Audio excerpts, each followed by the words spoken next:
कानपुर में SP office के दफ्तर के ठीक सामने एक महिला अपनी 3 बेटियों और एक बेटे के साथ आकर जमीन पर बैठ जाती है। जैसे वो जमीन पर बैठी हुई थी, इसी बीच में एक हमराह की नजर पड़ जाती है और हमराह उसके पास पहुंचता है और जाकर पूछता है कि तुम यहाँ क्यों बैठी हो, क्या बात है। वो महिला हाथ जोड़ते हुए कहती है कि मुझे साहब से मुलाकात करनी है, क्या मेरी आप साहब से मुलाकात करवा देंगे। वो पूछा जाता है कि कारण क्या है। वो कहती है कि मैं जाकर कारण सिर्फ साहब को ही बताऊंगी, मेरी मुलाकात करा दो, मेरी बच्चों की भी मुलाकात करा दो। इसके बाद उस हमरा ने रास्ता दिखाया, उसने कहा कि ठीक है आप साहब के पास चले जाओ।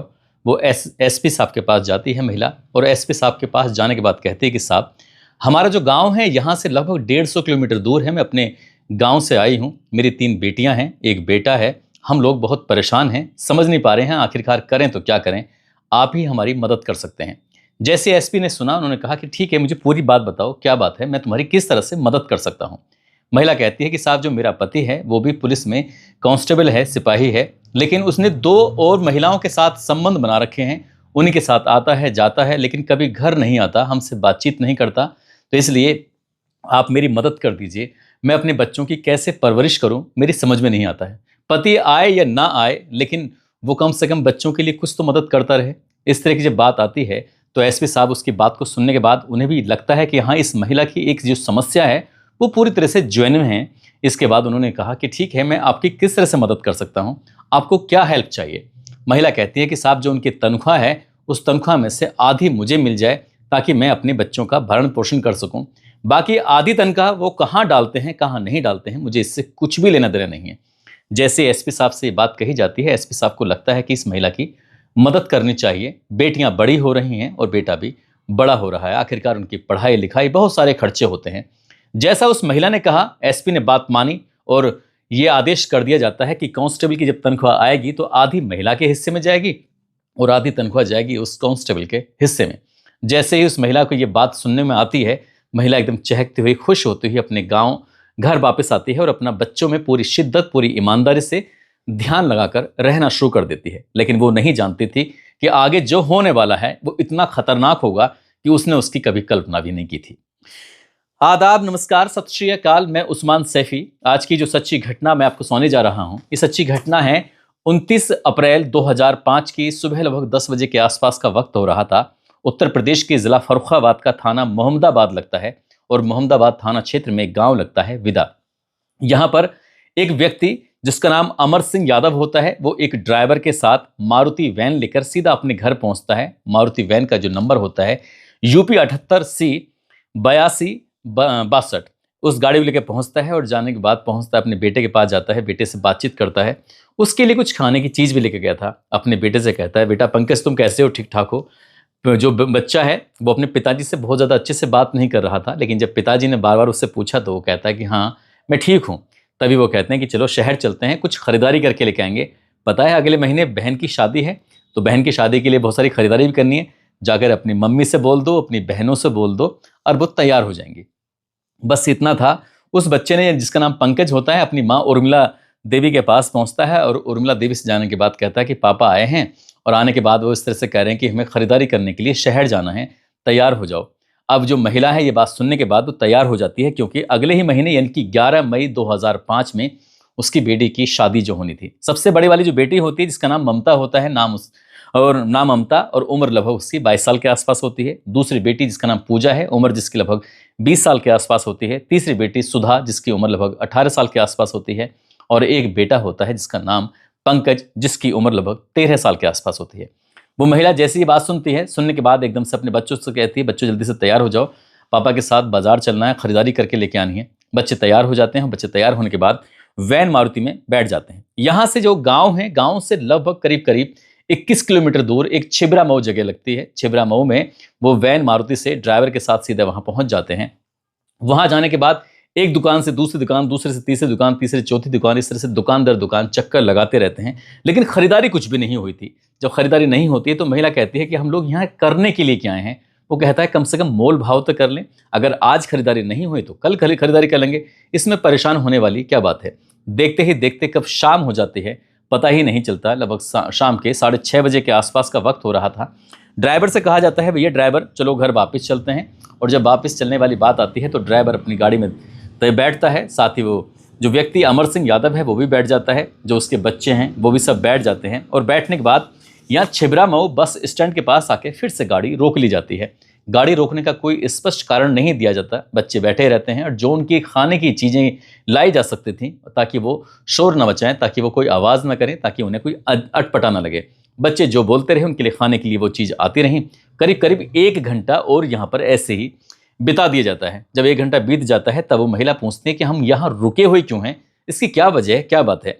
जब उससे पूछा जाता है तो उसने कहा ठीक है कोई बात नहीं, यहाँ से चलते हैं। लगभग शाम के 7:30 बजे के आसपास का वक्त हो रहा था। गाड़ी अब गांव की तरफ चलने लगती है।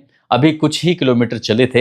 ये जहांगंज रोड पर एक उदाहरणपुर पुल पड़ता है, उससे लगभग 25 से 30 मीटर गाड़ी अभी आगे गई थी। और इसी बीच में ड्राइवर कहता है कि साहब बहुत ज़्यादा गाड़ी हीट हो गई है, गर्म हो गई है, गाड़ी रोकनी पड़ेगी। अगर हमने गाड़ी नहीं रोकी तो इंजन हीट हो गया, जिसकी वजह से इंजन बिल्कुल जाम हो सकता है, काम करना बंद कर सकता है, इंजन फट सकता है। इस तरह की बात थी। बच्चों से कहा जाता है कि बच्चों बिल्कुल परेशान मत होना, हम गाड़ी को थोड़ा ठंडा करना चाहते हैं, इसलिए तुम गाड़ी के अंदर भी आराम से बैठे रहो। जब गाड़ी के अंदर बैठने वाली बात आती है तो गाड़ी कुछ इस तरह से खड़ी की जाती है ताकि और आने जाने वालों को दिक्कत ना हो, और बराबर में थोड़ी गहरी सी खाई भी होती है। गाड़ी को रोका जाता है, मारुति वैन को रोकने के बाद उसके अंदर से एक कट्टी निकाली जाती है और कट्टी निकालने के बाद जो इंजन होता है उसमें वो जो पानी है वो डाल दिया जाता है। साथ ही जो गाड़ी के चारों तरफ डाला जाता है और जो भी उसमें कट्टी के अंदर सामान था, उसके बाद जैसे उसकी खिड़की खोली जाती है, खिड़की खोलने के बाद उसमें एकदम से और अंदर डाल दिया जाता है वो जो, लेकिन वो पानी नहीं था बल्कि वो था पेट्रोल। और जैसे पेट्रोल डाला जाता है एकदम से उसमें अंदर गाड़ी के अंदर चीख पुकार मच जाती है, और चीख पुकार मच जाती है तो कुछ कर नहीं पाए क्योंकि गाड़ी को लॉक कर दिया गया था। गाड़ी लॉक हो जाती है, इस बीच में गाड़ी में आग लगा दी जाती है। और जैसी गाड़ी में आग लगाई जाती है, क्योंकि वो खाई की एकदम से किनारे पे खड़ी हुई थी, उसमें हल्का सा पुश करा जाता है, धक्का दिया जाता है और जो गाड़ी होती है वो जाकर खाई में गिर जाती है। अब वहां से वो भागने की कोशिश भी करें तो शायद कर नहीं पाएंगे क्योंकि गाड़ी के अंदर वो पूरी तरह से फंस चुके थे। ड्राइवर भी वहीं आराम से खड़ा हुआ था। रात लगभग 8:30 बजे के आसपास का वक्त हो रहा था और साथ ही जो ये व्यक्ति है वो भी उसमें खड़ा हुआ है और वो भी इंतजार कर रहे थे, देख रहे थे कि ये सब क्या हो रहा है। लेकिन वो नहीं जानते थे कि आगे जो होने वाला था इसकी भी उन्होंने कभी कल्पना नहीं की थी। अभी वक्त ज्यादा नहीं हुआ था, आग अभी पूरी तरह से अपने विकराल रूप में धारण ही नहीं की थी कि जो इस इलाके के इंस्पेक्टर साहब होते हैं जिनका नाम उमा शंकर यादव होता है, इत्तेफाक से सौभाग्य से वो अचानक से अपनी टीम के साथ, क्योंकि वो गश्त पर निकले हुए थे, वो जैसे आते हैं उन्होंने जलती हुई गाड़ी को देखा, तब ये दोनों मौका पाते ही भाग जाते हैं, ड्राइवर भी और जो दूसरा व्यक्ति अमर सिंह होता है वो भी। इंस्पेक्टर ने देखा कि गाड़ी में आग लग रही है और वो देख रहा था कि अंदर कुछ लोग फंसे हुए हैं और आग ने अपने एकदम से विकराल रूप धारण कर लिया था, लेकिन उन्होंने हिम्मत नहीं हारी और वो पास में जाते हैं। जो भी वहाँ पर मिट्टी थी या रेत था उसे बहुत तेजी के साथ फेंकना शुरू कर देते हैं, क्योंकि टीम में कई सारे पुलिस वाले होते हैं। पूरी शिद्दत पूरी ईमानदारी के साथ उस आग को बुझाने की कोशिश कर रहे थे, लेकिन तब तक काफ़ी मात्रा में आग जल चुकी थी और अंदर भी आग लगी हुई थी। आखिरकार शीशे तोड़े जाते हैं और शीशे तोड़ने के बाद जो उसके अंदर फंसे हुए थे उन सब फंसे हुओं को बाहर निकाला जाता है। और जब निकाल रहे थे तो एक एक करके, जिसमें उर्मिला देवी होती है, उनकी बड़ी बेटी जिसका नाम ममता होता है, दूसरे नंबर की बेटी पूजा होता है, तीसरे नंबर की बेटी सुधा होता है और चौथे नंबर में उनका बेटा होता है जिसका नाम पंकज होता है। सबको बाहर निकाला जाता है। बाहर निकालने के बाद तत्काल ही प्राथमिक स्वास्थ्य केंद्र छिबरा मऊ में उन्हें भर्ती कराते हैं और वहां से भर्ती कराने के बाद डॉक्टर लोग कहते हैं कि हालत बहुत ज़्यादा गंभीर है, सीरियस है, इन्हें हायर मेडिकल सेंटर रेफर कर दिया जाए। जब हायर मेडिकल सेंटर उन्हें रेफर किया जाता है तो इसी बीच में उच्च अधिकारियों तक भी सूचना पहुंच जाती है और अभी सब ये बोलने की हालत में थे, बताने की हालत में थे कि पूरी घटनाक्रम हुआ क्या था, कैसे हुआ था। इसी बीच में फिर उच्च अधिकारी पहुंच जाते हैं, मजिस्ट्रेट पहुंच जाते हैं और मजिस्ट्रेट के आने के बाद फिर बयान होना शुरू हो जाता है। जो उर्मिला देवी होती है वो बयान देती है, वो कहती है कि साहब अमर सिंह यादव उत्तर प्रदेश पुलिस में कांस्टेबल के पद पर तैनात है, जिसकी पोस्टिंग कानपुर में कल्याणपुर गुरुदेव पैलेस चौकी है, वहां पर उसकी पोस्टिंग होती है।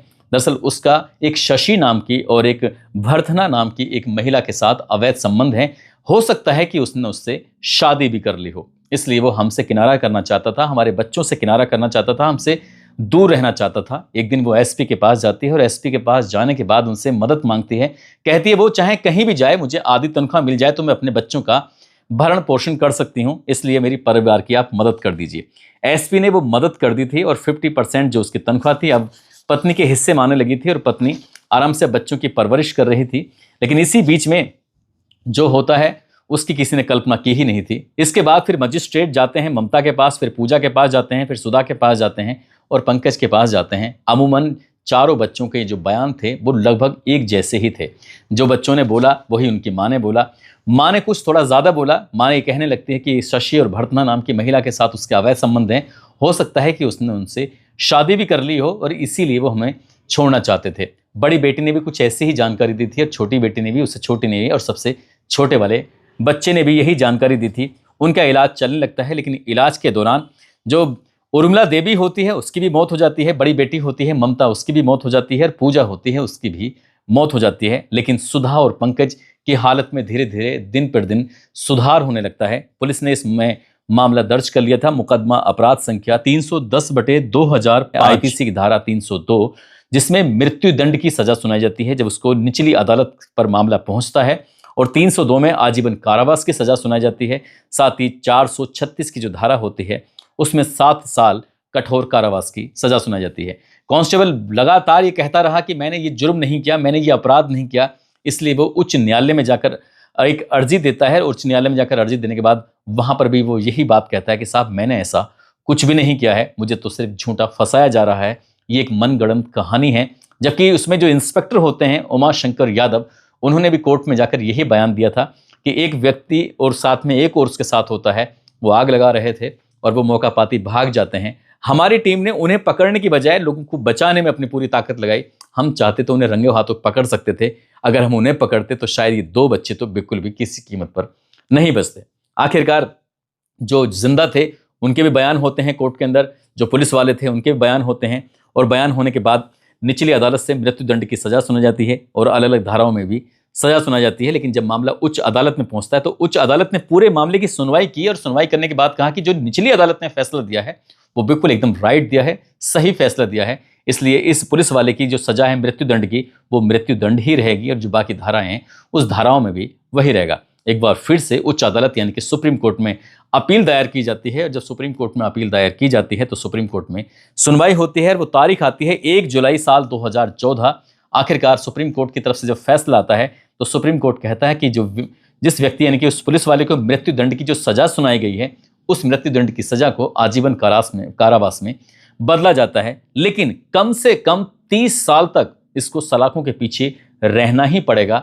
वो शर्त उसको इस तरह से जो सजा सुनाई जाती है। हालांकि फिर आगे उसका जो सजा थी वो पूरी होनी शुरू हो जाती है, लेकिन सजा को कम होने का जो ग्राउंड बन जाता है, वो ग्राउंड बना था कि वो कहता है कि साहब 50% अगर मेरी पत्नी वेतन मांगती है, वैसे भी मैं कमाने के बाद बच्चों के लिए तो कमा ही रहा था, आखिरकार मैं 50% के लिए अपनी बच्चों की हत्या क्यों करूंगा। वो आगे ये भी कहता है कि अगर 2 महिलाओं के साथ जो नाम जोड़ा गया था वो पूरी तरह से मनगढ़ंत था, झूठा था, उसमें कोई भी सच्चाई नहीं थी। वो ये भी कहता है कि बड़ी बेटी की शादी करना चाहता था और अगले महीने शादी थी और वो खरीदारी करना चाहता था। वो कोई भी ऐसा गलत काम नहीं करना चाहता था जिसकी वजह से उसको ये सब करना पड़ रहा है। उसने कहा कि जब साथ में चालक था तो चालक क्यों नहीं पकड़ा गया, साथ ही जो दोनों महिलाएं थीं उन दोनों महिलाओं के बयान क्यों नहीं लिए गए, ना ही चालक का कोई बयान लिया गया और न जो 2 महिलाओं की बात सामने आती है ना ही उनका कभी बयान लिया गया। इससे तो साफ जाहिर होता है कि पुलिस ने शायद ईमानदारी से अपना काम को अंजाम नहीं दिया था। अगर पुलिस ईमानदारी से अपने काम को अंजाम देती तो शायद वो चालक भी पकड़ा जाता और जो 2 महिलाओं की बात सामने आ रही थी वो भी खुलकर सामने आ जाती। लेकिन सुप्रीम कोर्ट से उस पुलिस वाले को राहत मिल जाती है और मृत्यु दंड यानी कि जो उसकी फांसी की सजा सुनाई जाती है कि इसे तब तक फांसी के फंदे पर लटका के रखा जाए जब तक इसके प्राण ना निकल जाएं। वो फांसी की सजा भी आजीवन कारावास में बदल जाती है। मैंने कोशिश की ये जानने की, मोहम्मदाबाद के जो थाने अध्यक्ष होते हैं, थाना इंचार्ज होते हैं, उनको भी फ़ोन किया, उनसे बातचीत करने की कोशिश की कि फिलहाल इस मामले में वहाँ की क्या स्थिति है, गांव की उन दोनों बच्चों का क्या हाल है, पंकज का और सुधा का। साथ ही जो आसपास के पत्रकार थे उनसे भी जानने की कोशिश की, लेकिन बहुत ज़्यादा जानकारी मुझे इसके आगे मिल नहीं पाई। अगर कोई भी इस कहानी के बारे में ज़्यादा जानकारी रखता है, ज़्यादा जानता है, तो हमें कमेंट करके ज़रूर बताएं कि आखिरकार बाद में क्या होता है और इसमें और क्या क्या हुआ था और क्या क्या आपने सुना था। दोस्तों, इस पूरे घटनाक्रम को सोने का उद्देश्य किसी को परेशान करना नहीं है, किसी का दिल दुखाना नहीं है, बल्कि आपको जागरूक करना है, आपको सचेत करना है। और जाते जाते मध्य प्रदेश के रहने वाले हैं हार्दिक सकवार और साथ ही मुजफ्फरनगर के रहने वाले हैं सोनू, दिलजीत और हरदोई से हैं सत्येंद्र कुमार। आज इन सभी का जन्मदिन है। इन सभी को जन्मदिन की ढेरों सारी शुभकामनाएं। बहुत बहुत मुबारकबाद। और कुछ लोगों ने नाम लेने की अपील की है, जिसमें रेखा वर्मा हिसार से, सुनीता देवी, कविता सैनी, कमल सिंह हरियाणा से, मोहम्मद तौकीर आज़ाद, शफीक अहमद दिल्ली से, कमलेश राजपूत मैनपुरी से, ममता मौर्य, योगिता शर्मा रेवाड़ी से, हरी सिंह नेपाल से, अर्जुन लाल प्रयागराज से, सुनील शर्मा, पूनम शर्मा सहारनपुर से, सलमान मंसूरी, सहाबुद्दीन सैफी मुजफ्फरनगर से, राहुल शर्मा, अमित यादव बहराइच से, पवन कुमार, नीलू मेघवाल, अफजल अंसारी, सुरेंद्र गुज्जर, मुमताज मलिक, कृपया चौरसिया मुंबई से, रोशनी सिंह, जाहिद खान कोटा से। आप सब लोग अपना ख्याल रखें, सुरक्षित रहें। जय हिंद, जय भारत।